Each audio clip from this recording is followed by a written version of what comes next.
We are, folks. It's Tuesday, and that must mean tax cuts. It must mean the House is going to vote on the Trump tax cut bill today. And then after that, the Senate going to take up debate and probably vote on it tonight. Now, over in the Senate, they've sent Mike Pence over there. He's going to be presiding over the vote because they're not sure about Flake. Senator McCain is back home in Arizona. He will not vote. So they have a margin of one. If Flake decamps and votes against it, they're going to need Pence's vote in the Senate whenever the vote happens. Again, they're targeting late this afternoon or tonight in the Senate, sometime this afternoon, maybe before the program is over today in the House. The drive-bys are doing everything they can to kill it.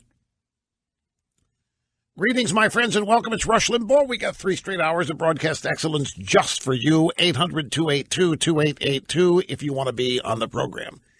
The drive-by media is doing everything it can to kill the tax cut bill. It has got public opinion dredged up to almost half of the American people opposing a tax cut. I was doing some perusing last night during downtime. I do have some.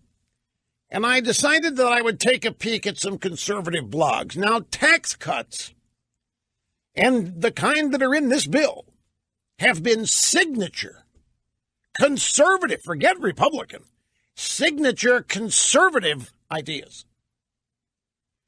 This tax cut has pretty much everything in it that every conservative economist has been clamoring for ever since they've been clamoring. Led by the big corporate reduction from 35 to 21%, followed by a reduction in all marginal rates. This has pretty much everything every signature conservative has put their name to. And yet there's opposition to it. And I was reading some of the opposition on conservative blogs. Now, folks, I'm not going to mention any names. I could. It's not going to serve any purpose because all it's going to do is end up being a distraction. I'm not trying to create false rivalries and wars and back and forth Twitter battles or any of that. That's why I don't mention people's names. It's not about the individuals. Oh, I guess in some cases it actually is. It's just, to me, it is, well, it's beyond fascinating. I was going to say it's incomprehensible, but it isn't. It's easily understandable. We have a bunch of people, and it's not a bunch, but we have a few conservatives, and I'm talking about in the media, think tanks, this kind of thing, who are willing to sell out something they believe in that's in their DNA simply because Donald Trump may benefit from it. Now, it's not nearly all of them, but it's enough that it caused me to raise my eyebrows reading. I saw comparisons to Obamacare. I saw a couple of pieces that were predicting that this tax cut bill could be as big an albatross around Trump's neck as Obamacare was and is around the Democrats' neck. I looked at this, I said, what in the world is happening here? Now there are, look, I want to be honest, there's some things in this tax bill that these conservatives I'm talking about would not throw in there, like the elimination of state and local taxes, the elimination of the deduction because of who those taxes hit. More on that in a moment. But the thing is, it's even revenue neutral. Our precious little government isn't going to lose any money over this deal. Except some of them think that it is. Some of them think it's going to grow the deficit. Some of them think that it's not going to balance out properly, and for this reason, they can't wholeheartedly get behind it. There is no greater issue. That's saying something, and maybe I'm wrong, but I'm telling you, it's in the top 5 of no greater issues to draw distinctions between ourselves and other people. Now, you might think that this bill's so unpopular, the drive-bys have driven up opposition to this tax cut. The drive-bys have driven up opposition to people keeping more of their money. Stop and think about that. Nearly half of the country is objecting to keeping more of their own money.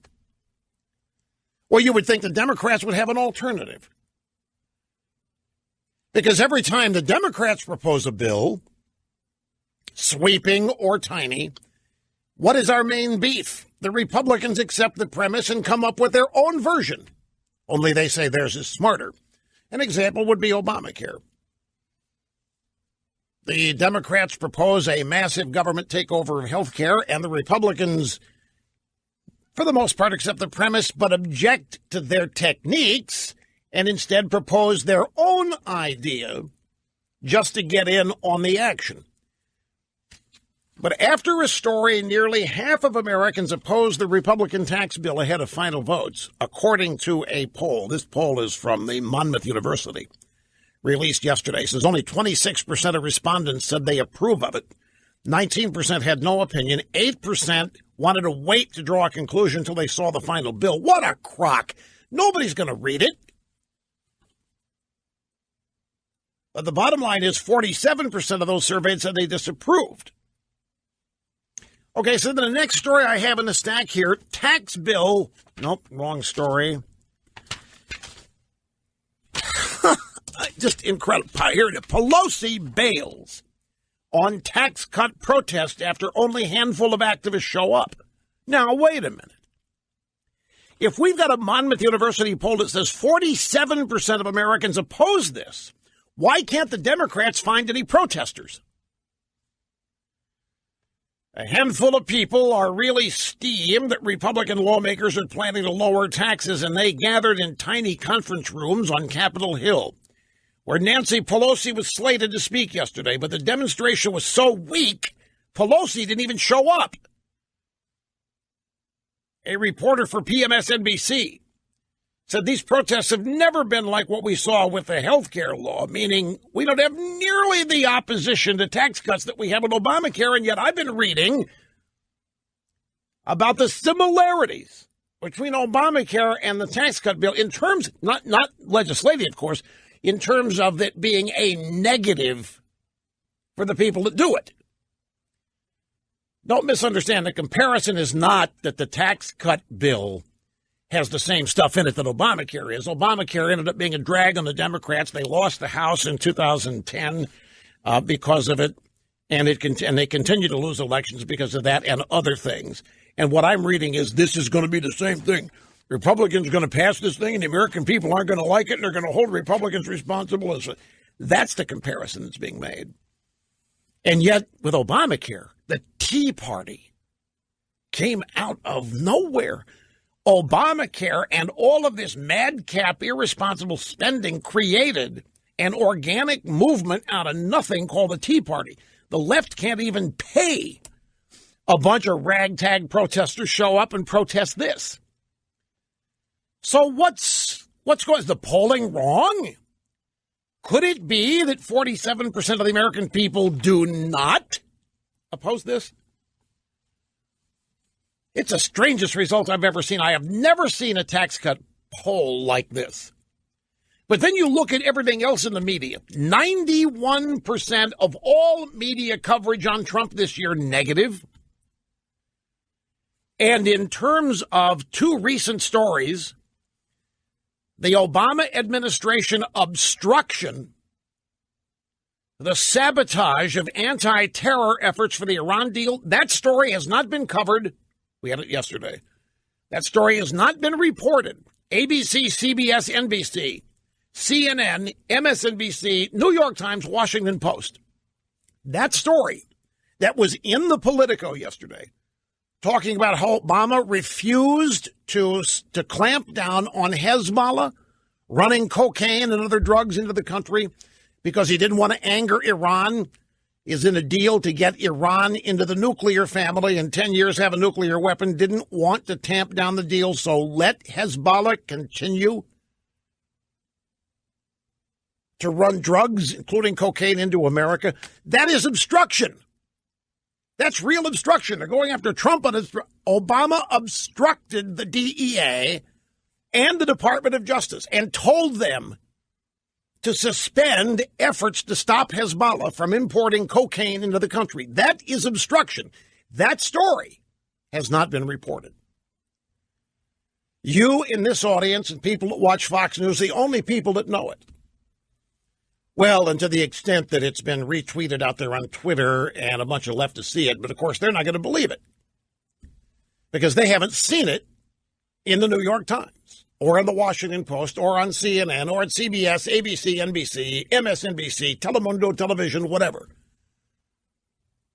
90% coverage negative. More fake news, the Washington Post claiming that Trump was on the verge of rescinding his nomination of Neil Gorsuch to the Supreme Court. I read that today, and I knew that was fake fake news before Trump's tweet. Trump was never going to pull Gorsuch. Trump is to this day as proud of Gorsuch making it to the Supreme Court as is anything he's done since being president. He still brags about Gorsuch. But the Washington Post reported that Trump was going to pull it back, rescind the nomination during the confirmation hearings. You know why?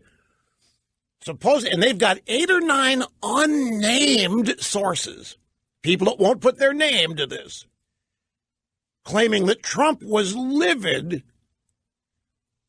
when Gorsuch said he didn't like administration attacks on the judiciary, and it made him very uncomfortable. And the Washington Post story says that Trump viewed that as Gorsuch not being loyal and had to be talked out of withdrawing Gorsuch's name. Trump has tweeted out today that this is entirely and totally fake news, and there's no question that it's fake news. They try to make the case that Trump is petty and is totally influenced by flattery. And all of this is so overblown and exaggerated, and it's just another manufactured lie. There is another story that the drive-by media has not covered. In addition to not covering the fact that Obama obstructed law enforcement attempts to interdict cocaine being run into the country by Hezbollah, the New York Times and the Washington Post have totally ignored the texts between Peter Strzok and his mistress over needing an insurance policy if Trump were to win the election. That whole story, the tweets between Strzok and his mistress, and the conversations in the office of Andrew McCabe at the time, number 2 at the FBI, those stories haven't been reported. Those tweets, that whole story. Obama obstruction of justice, impeding law enforcement, telling them to not try to stop Hezbollah from running cocaine into the country, and the texts between Strzok and his mistress. Those stories have not appeared. I guess there's no time. When 90% of the busy broadcast news day is anti-Trump, I guess you don't have time to squeeze in stories that are true and that make Trump's opponents look bad. So it's in this atmosphere that we have a poll showing nearly half the American people oppose keeping more of their own money. And it's amazing to me, if you read deep down into the poll, it's amazing to me the detail of this tax proposal that the American people are aware of. The American people are normally not aware of the details in legislation, mainly because the members of Congress voting on it haven't even read it all. But when we get to the tax bill, it's stunning how Ma and Pa Kettle in the trailer park somewhere in the Texas Panhandle know full well about the lack of deductibility of state and local income taxes. And every other bit of minutia in the bill. I just don't believe it. I don't believe the country is that far gone that the majority of the Americans, I know we have more than enough Americans who love socialism, mostly young people, millennials, and what have you. And you want to hear the pièce de résistance. Grab audio soundbite number 1. They're pulling out all the stops because they know this is going to happen today. They're beside themselves. This will be a seminal, significant legislative achievement. It's something they will not have been able to stop. And at the end of the day, once this is implemented, people are going to see that it was a good thing, and they're going to end up supporting it. They're trying to stop that from happening. Listen to this montage. CNN, ABC, CBS, various people there using a last chance tactic to try to stop the tax bill. Why do real estate businesses, specifically, like, say, the Trump families, save millions? The president and his family could stand to benefit personally from tax cuts. It would primarily benefit wealthy commercial real estate investors, like President Trump. President Trump, or perhaps Jared Kushner, would benefit mightily from this tax cut. Really gets hooked up. President Trump and his family. The president and his family will benefit from this. 63% of Americans say that the Trump family will be better off because of this tax plan. Where the hell do they get that? 63% of the American people. Why not 65? Why not 80? 63% of the American people say the Trump family will be better off because how do they know that? But you notice the theme. Every drive-by we chose there is trying to kill the bill by telling people that Trump is doing it so he personally will benefit, and to hell with everybody else. This is not your standard, ordinary, everyday media bias observation. That's not what's going on. This is not media bias. This goes so far beyond media bias. This is not media malpractice. This is not journalistic malpractice. This goes way beyond any of that.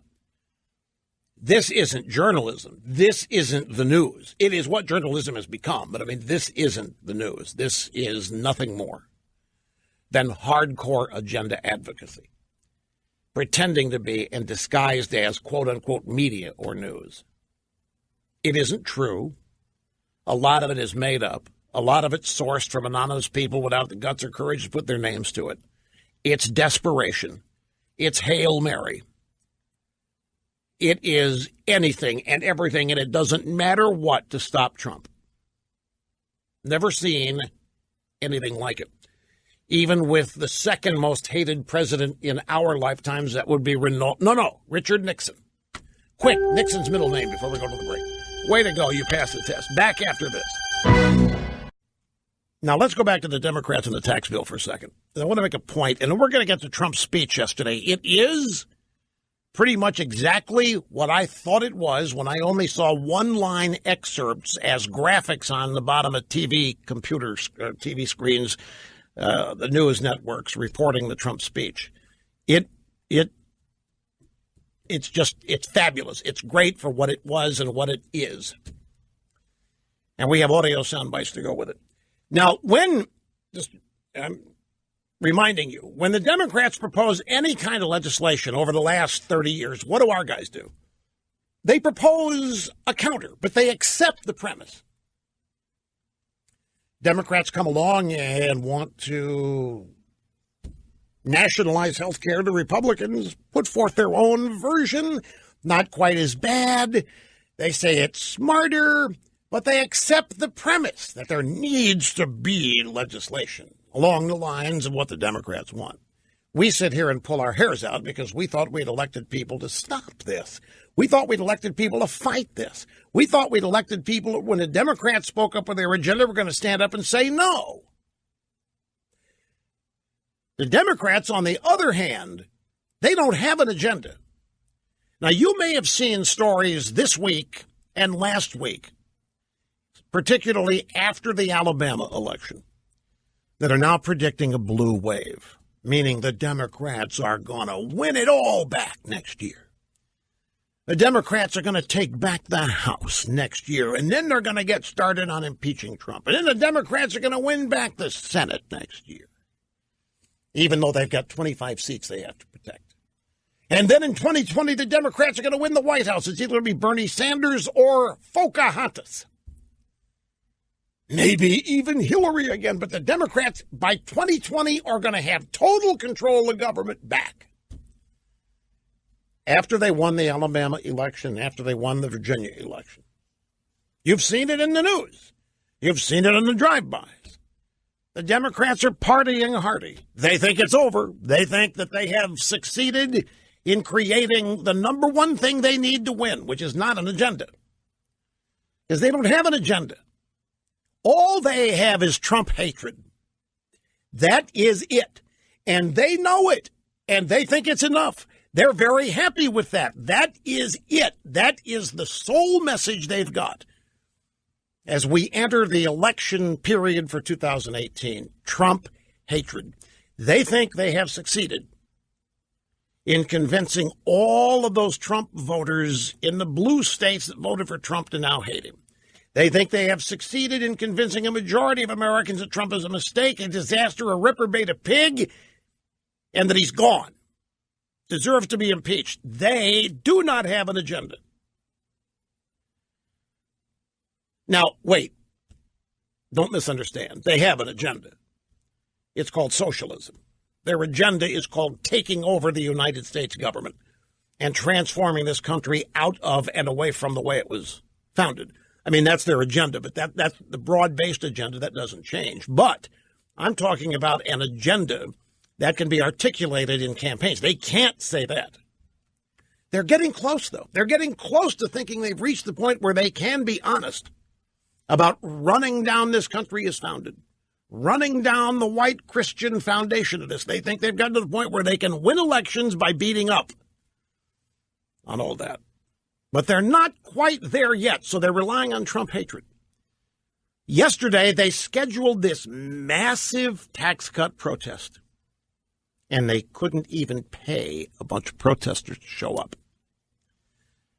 Once again, this is in the American Mirror. Pelosi bails on tax cut protest after only a handful of activists show up. Why couldn't they get a bunch of activists? They've got the rent-a-mobs.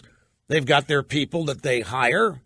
Got people that hire people to show up and protest a Trump rally, a legislative session, a Senate hearing, a House hearing, you name it.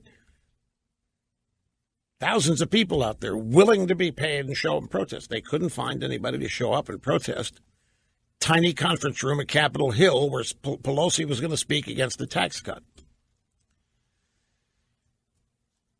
Why do you think that is? And what do the Democrats have in response to this? Okay, here's Trump and the Republicans with a very sweeping, comprehensive tax cut proposal. What's the Democrats' response to it? What is their version? They don't have one, folks. There's not a single one of them that wants to even get on board conceptually with tax cuts, and there isn't a single one of them that wants to put forth opposition to it. Their entire agenda is hatred of Trump and attempting to gin up as much of it as they can. So I ask you, is that enough? Is that enough for them to win the House? Let's just keep it at that. Is ginning up hatred for Trump across the country, can they do that? Can they gin up enough hatred to propel the Democrats back in control of the House? And nothing else. No other agenda items, no other promises, no other, here's what we stand for, here's what we're going to do. Nothing positive. They don't dare go positive because things are supposed to be so bad that they can't do anything but talk about how bad it is. Their websites cannot have one positive click, not one positive headline. Every website on the left and every click, every headline must be doom and gloom. Can they win? I am Xing you. Can they? Is that enough? Is hatred for Trump enough?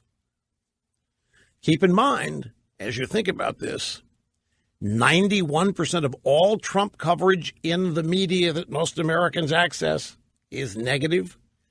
And all of these negative, anti-bad Obama and Democrat stories are not being reported. They're not being referenced.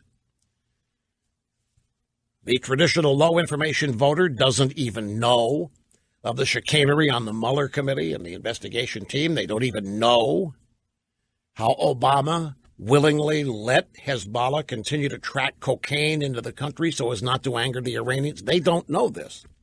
That hasn't been reported, nor has the text messages between Strzok and his mistress and what's been going on the Mueller team to sabotage Trump. It's not being reported. So they got 47% of the American people in a poll claiming to oppose and hate the Trump tax cut bill. Think about it.